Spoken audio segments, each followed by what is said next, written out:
Let's bring in now Shadow Home Affairs Minister James Paterson. James, thank you very much for your time this evening. Look, let's start with that outrageous body blocking of Cheng Lei and Albanese's response to it today as well, where he said he wasn't aware of it. Do you think his response is good enough? And what do you think of the fact that Chinese officials felt emboldened to act like that in Australia at Parliament House?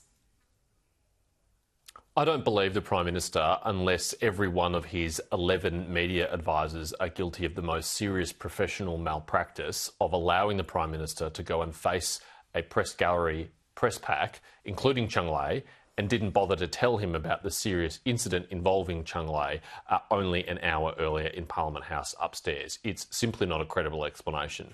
Frankly, I'm worried that the Chinese delegation will be laughing tonight because not only did they get away with it, but they didn't even cop the mildest rhetorical rebuke from the Prime Minister of Australia after they engaged in body blocking and intimidation of an Australian journalist, and one, in no small point, had recently just spent several years in incarceration unjustly in China.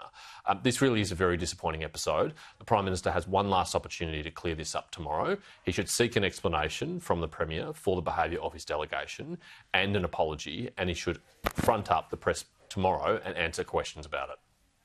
Now, I think no one would disagree when it comes to the importance of stabilising the relationship, getting rid of all the tariffs that have been really hurting Australian businesses and exports.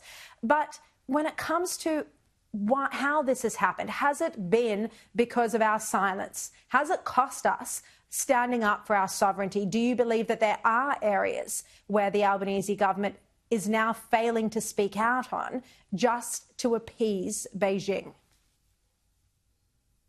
The tragedy of this, Shari, is that the Chinese government is unwinding the economic coercion campaign they launched against Australia because it failed.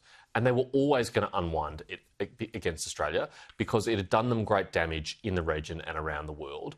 We didn't suffer the economic hit that they thought we would. We stood up behind our public policy settings, and other countries who are watching didn't take the message China hoped they would, which is never take on China. They took the opposite message, never to be dependent on China. And so the change of government was just a plausible off-ramp for the Chinese government, a face-saving way of unwinding these things.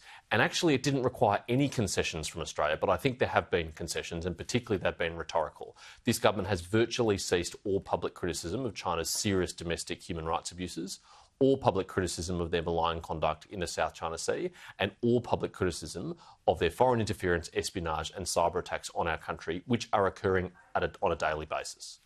Well, you say it's mostly rhetorical, but as you'll recall, one of the items on China's list of 14 demands to Australia was that ASPI, a pro-American think tank, be shut down. There is now a review into think tanks which covers ASPI, and there are concerns that it might be defunded or have its funding reduced. Shari, I share your concerns and the concerns of others about this, and I made a submission to the Varghese review.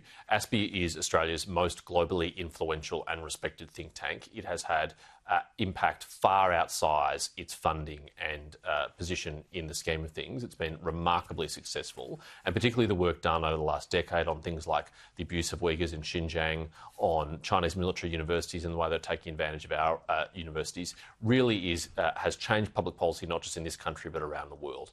It would be a grave mistake for the Albanese government to give in to China's pressure and to wind back even $1 of ASPI's funding, and I'll be watching very closely. Look, if you were in government and you are Shadow Home Affairs Minister, how do you think you would handle the China challenge? How would you handle standing up for our sovereignty while still having a relationship with our largest trading partner? Well, at a macro level, we will always stand up for Australia and we'll always put Australia and its national interests first. We will never compromise our national security in the pursuit of bilateral relations, because we view bilateral relations as a means to an end, not an end in itself. It's about securing our national interest. And in my own portfolio, we'll complete the agenda on foreign interference and espionage by bolstering the cyber vulnerabilities that we now face in that realm. This government has done nothing to combat the very serious foreign interference risk that's cyber-enabled through platforms like Tik Tok and WeChat. And it's crying out for action because our elections could very easily be interfered with, and our public discourse right now is being interfered with, and that's not good enough. Oh, you mentioned Tik Tok. That's yet another area where the US and the UK, our like-minded allies, are taking action, but Albanese doesn't want to know about it. He doesn't want to even be asked questions by journalists at press conferences, as we saw on Thursday, where he shut down a question. James Patterson, thank you very much for joining us this evening. Now, pro-Palestinian activists